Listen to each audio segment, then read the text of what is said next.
At the moment, I'm on a healing journey, and I wanted to come out on a little van trip, firstly to give myself a nurturing space to reflect, and also to make a vlog to let you lovely people in. As some of you may know, I began to experience burnout last year, and since then I've been slowing down my life and finding a new way to run my coaching business. I thought that once I found the right pace to live and work at, everything would be fine once more. But what I've recently discovered is that this soul yearning for a different way of being in the world was just the beginning.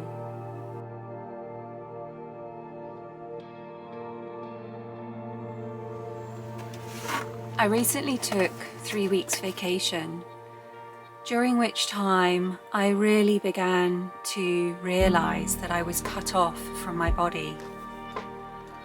I thought it was because of all the stress of working long hours that had kept my muscles tense, and I've often felt this automatic holding throughout my limbs and torso and really thought nothing of it. But during the summer, as I stepped away from work and the internet, I discovered that I didn't relax. I was expecting that perhaps after a few days I would start to acclimatize. I know what it's like when we first go on holiday and we need a little bit of time to really let go. But after a few days I noticed I was feeling even more tense, even more anxious.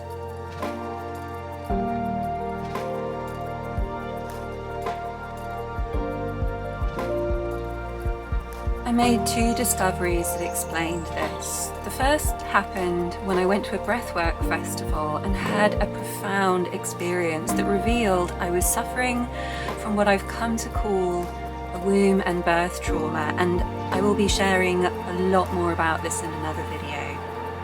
The second discovery is what I want to tell you about today.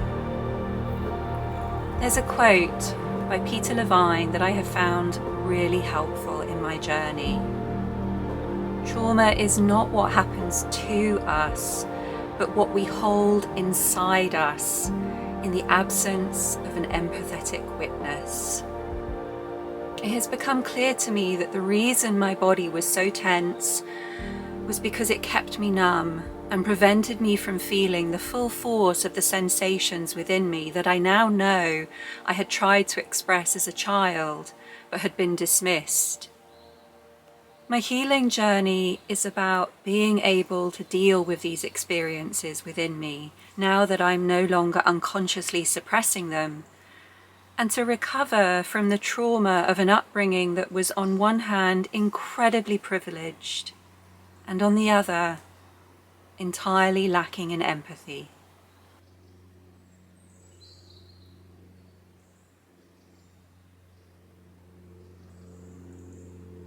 I had no idea that up until quite recently I was actually numbing most of the experiences that I was getting from my body, and the reason I was numbing them is because it was the only coping mechanism that I could rely on. Partly this was to do with the fact that the information that I received from my body when I shared with my mother, it was invalidated, and secondly, it's incredibly overwhelming. So let me give you an example of how I'm being able to uncover this. I had a recent experience where I went to visit my mother, and as I said, I'm opening up to the sensations coming up through my body now. I went to visit my mother and she was having supper at the time that I walked into the house with my father, and immediately I walked into the house I could feel the tension in the air and it was incredibly uncomfortable. And they were having a conversation about somebody who was going to be arriving at the weekend, and my father said to my mother, "When is this person going to be arriving?" And my mother, in a very specific tone of voice, snapped at my father and told him when the person was going to be arriving. The way she spoke to my father was as if she was really tired of him, really tired of this question, as if he'd asked her this question a dozen times before, which he may have done. My father's memory is not what it used to be, and he does have a habit of asking the same question over and over, because my father's very anxious and he asks these questions to get reassurance. So I moved towards my mother, not just feeling now the tension in the air, but her aggravation. And I reached out and I touched her and I said, "Is there something burdening you?" Now, this is a way that I am learning to relate to my mother. It's incredibly challenging when I'm confronted with her anger or her frustration. And in the past, I have tried to suppress it, which is exactly what was taught to me as I was growing up. When my mother witnessed experiences that I was having and felt uncomfortable with them, she did the only thing that she knew how to do, which was to suppress them. And of course, I'm trying to break free from all of this. I'm trying to heal this lineage, if you like, that's been passed down from generation to generation, where when we are confronted with another person's emotions or experiences, we no longer try to suppress it, but we are present with it, and we are present with the discomfort that it gives us. And in doing so, we enable the person to regulate their own nervous system, because essentially that's what's going on. The nervous system has gone into fight or flight mode or stress state. So I simply reached out and I touched her and I asked if there was something burdening her. She completely snapped out of it. But she snapped out of it into a place of denial. So she'd gone from one unconscious behaviour into another unconscious behaviour. But that second unconscious behaviour was her ego covering up what was suddenly clear had been revealed to me, because I had picked up on her aggravation. Now, often what happens is when we're in a situation with someone and they might be aggravated, we play along with it, or we collude. We act like it's normal. We act like it's normal for her to be aggravated by her husband, because yes, he is being irritating. Yes, he is asking the same question over and over. But again, this is toxic society, and I really understand that now. This way of being with each other, this way of colluding, this way of acting as if aggravation is normal, it no longer works in the world as it is. We have this opportunity in the world at the moment to raise our level of consciousness, and that's to be present to aggravation, to seek to be with it, to seek to be loving and compassionate with it, not to suppress it, but to allow the person with aggravation to see it with love, with care, with generosity, and to let it go. So what I saw, and what I'm continuing to see with my mother, is that while I can see her unconscious states flaring up and playing out, she's either not yet able to see them or too afraid to admit them to me. And this is a really challenging place for me to be in. And I'm going to be coming out to the forest to get guidance from the trees on what to do about that, but not in this video. In this video, I really just wanted to share this healing journey that I'm on and where these wounds come from.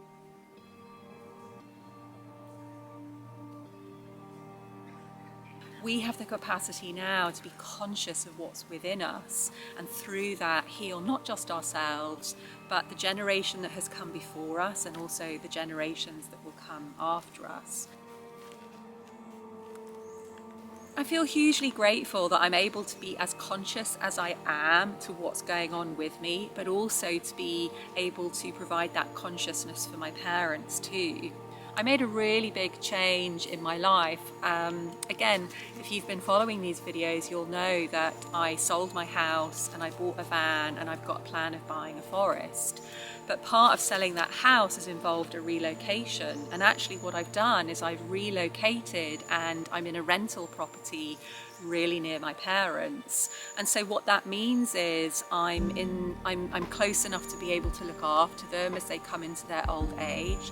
But what that also means is that I'm close enough to witness them on a regular basis. Now, I certainly couldn't have done this 5 or 10 years earlier. There's absolutely no way that I could have done my own healing as well as witness my parents. 5 or 10 years ago, if I'd known what I'm now conscious of, I would have been absolutely enraged. And to be honest, I feel that. I feel that aggravation when I come into my mother's presence, because now that I'm opening up to my body sensations, whenever I come into my mother's presence, I can feel how utterly furious she is. I feel this tension in the air. I feel this absolute rage within her. And I can understand why I shut these sensations off, because it's almost unbearable, but not quite unbearable now. So the reason I'm on this healing journey is because I've opened up to the experiences that I receive from the world, and I'm realizing how incredibly sensitive I am. Part of this unlocking happened at one of the ecstatic dance retreats that I was on. I came onto very sacred land. I went to Embercombe, which is a beautiful site. I'll drop links below. And as I came onto this sacred land, knowing at this point that I had this disconnect between my bodily experiences, and I wanted to open up to them, but I knew that I couldn't just literally open up to them all at once, but I wanted to invite the first floodgates to open, if you like. And I simply went and I sat on this sacred land and I spoke that intention to the land, and what I felt was a visceral rising from the land into my body, and I felt something pass through me, and that level of energy that passed through me did a cleanse. So it cleansed a layer of that numbness, and since then I have become more sensitive. And then the second step happened when I stood in a center of sacred stones, and again I was ready for the next layer of numbness to be dissipated, and I touched one of the sacred stones, and the experience I had was simply that I needed to drop to my knees and weep. So you get the sense that what's within my body it feels like a volcano of grief. It feels like everything within my childhood experience that I've suppressed within me, because that was the instruction that was subliminally given to me by my mother and by my father, who weren't able to cope with the degree of emotion that I was obviously expressing when I was a child, which I have vague memories of very profound tantrums and very severe inability to self-regulate.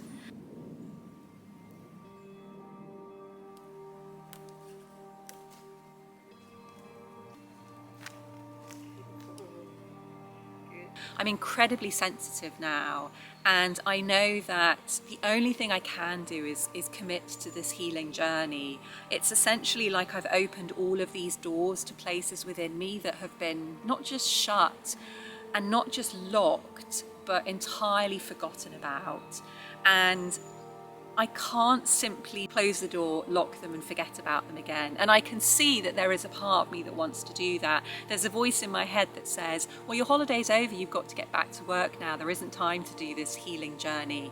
And I'm like, no, my friend, my dearest ego, I know that you're trying to protect me by saying that, but that's not actually going to protect me. It's simply going to cause me to continue to function in this world in a dysfunctional way, and I no longer want to do that. I want to experience the kind of life that really is waiting for me by stepping into my true self. And for me, this idea of like stepping into our true self, it's a little bit like there's a parcel that the universe wants to send to you, and that parcel has your name and address on. But if you're always acting from ego, if you're never taking action or sitting within your heart or being that true self, this beautiful parcel that the universe has for you can't be delivered because you're never at home. And so when the ego says, you know, you can't be yourself because ... what will people think, or you can't be yourself because ... you might lose your job, or you might piss people off, I want for you to replace that and say you must be yourself, because this beautiful parcel that the universe has for you will never be delivered. And let me tell you, my friends, the universe is benign. So there's nothing in that parcel that's bad or evil or disruptive. The only thing that is in that parcel is something for your highest good. And so we want that parcel to be delivered to us, because what it's going to do is it's going to unlock this incredible destiny that our soul came down to incarnate this body in order to achieve. And I want to achieve that in this lifetime. So one of the reasons that I've come to the forest today is because as I'm on this healing journey and I'm in this very sensitive state, it's really important for me to spend time in nature.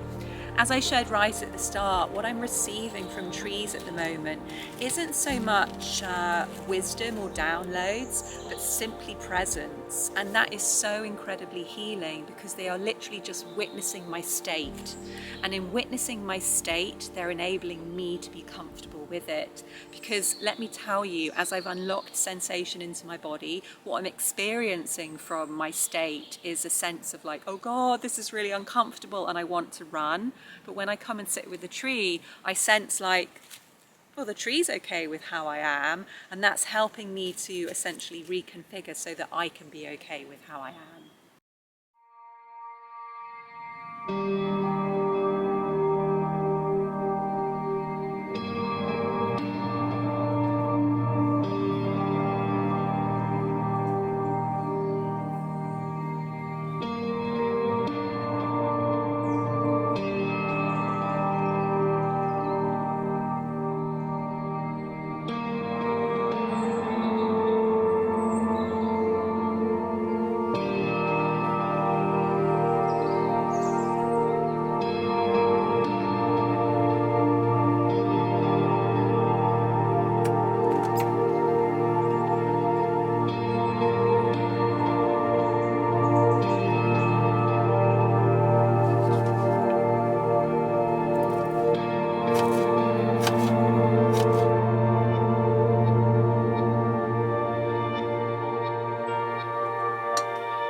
Sharing more about the way that food heals me and how that was part of my healing journey in my 20s to really find a relationship with food that was incredibly nourishing, and why I guess I started this healing journey without even realizing it, just from getting into nutrition, getting into plant-based food.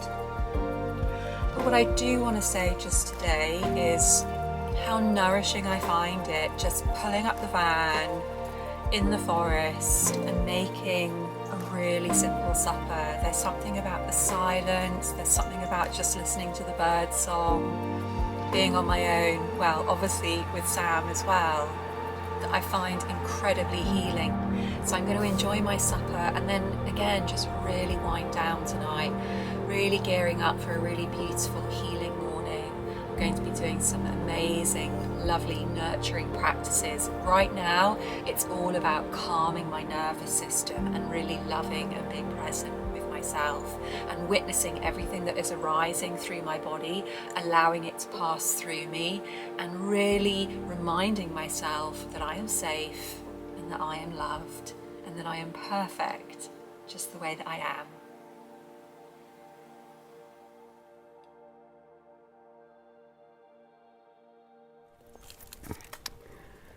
Wow.